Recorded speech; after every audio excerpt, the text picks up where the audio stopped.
चिराग जी, बढ़ती महंगाई है, कमर तोड़ महंगाई है। आप केंद्र की राजनीति में भी हैं, सांसद भी हैं बतौर, आप महंगाई पे कुछ क्यों नहीं बोलते?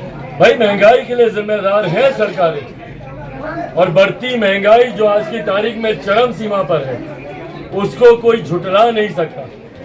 इसीलिए केंद्र सरकार को भी इस पर कड़े कदम उठाने की जरूरत है। यही वो केंद्र सरकार है जिन्होंने कई बार विपक्ष में होते हुए बढ़ती महंगाई के खिलाफ अपनी आवाज को बुलंद किया था। और आज जब इनके पास कुछ समय तक डबल इंजन की सरकार थी, ये दामों को नियंत्रित बिहार में कम से कम कर सकते थे। आज भी मैं चाहूंगा कि केंद्र सरकार और राज्य सरकार आपस में तालमेल स्थापित कर बढ़ती महंगाई को नियंत्रित करें। नहीं तो आने वाले समय में बिहार की जनता भूलेगी नहीं बढ़ती महंगाई को, बढ़ते अपराध और बढ़ते भ्रष्टाचार को। अगला चुनाव इन्हीं मुद्दों के आधार पर लड़ा जाए। प्राइवेटेशन को कैसे देखते हैं? प्राइवेटेशन को सरकारी कंपनी को बेचा गलत है। ये जिस तरीके से ये निवेश किए जा रहे हैं, डिसइन्वेस्टमेंट हो रहा और सरकारी कंपनियों को निजी हाथों में दिया जा रहा है, ये न सिर्फ आरक्षण के खिलाफ एक बड़ी मुहिम को विधिवत तरीके से तैयार किया जा रहा है, आरक्षण को समाप्त करने की कोशिश की जा रही है, बल्कि सरकारी नौकरियों में भी एक बड़ी गिरावट की ओर ये कदम उठाए जा रहे हैं। सरकारी कंपनियां मुसीबत के समय में सरकार का सहारा होती हैं। कोरोना के वक्त मुझे बता दीजिए भैया, कोई निजी कंपनी का प्लेन गया था विदेशों में हमारे भारतीयों को वापस लाने के लिए?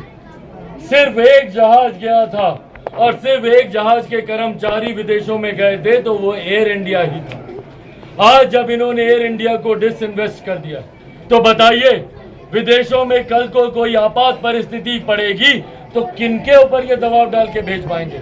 निजी कंपनियों ने अगर अपने हाथ खड़े कर दिए तो किसको बोलेंगे कि जाओ जाकर भारतीयों को बचा कर लाओ? इसीलिए सरकारी कंपनियों का निजीकरण पूरी तरीके से गलत है। ये न सिर्फ सरकारी नौकरियों को कम करने की दिशा में कदम है, बल्कि आरक्षण के खिलाफ आरक्षण को भी समाप्त करने की सोच के साथ इन कदम को उठाया जा रहा है, जिसका लोक जनशक्ति पार्टी रामविलास घोर निंदा करते। प्राइवेट सेक्टर में क्या आरक्षण की मांग करेंगे आप? बिल्कुल, हम लोग की नीतियों में रहा है भैया। क्यों नहीं होना चाहिए प्राइवेट सेक्टर में आरक्षण? भाई, आज की तारीख में एक अनुसूचित जाति को ही टारगेट करके मारा जाता है। आज की तारीख में एक दलित लड़के को ही घोड़ी पे चढ़ने से रोका जाता है, दलित परिवार को ही मंदिर में घुसने से रोका जाता है। कैसे भूल सकते हैं आप लोग जालोर की वो घटना? मैं गया था राजस्थान में उस छोटे से मासूम बच्चे को, तीसरी कक्षा में वो बच्चा पढ़ता था, क्यों उस बच्चे को मार दिया गया?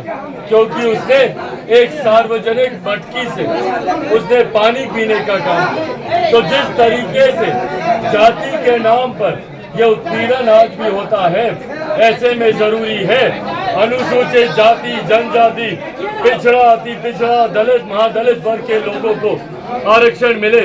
ऊंची जाति के भी जो गरीब वर्ग है 10%, जिनको आरक्षण दिलवाने का काम हमारे नेता ने किया, उन तमाम लोगों का आरक्षण इसी तरीके से बना रहे।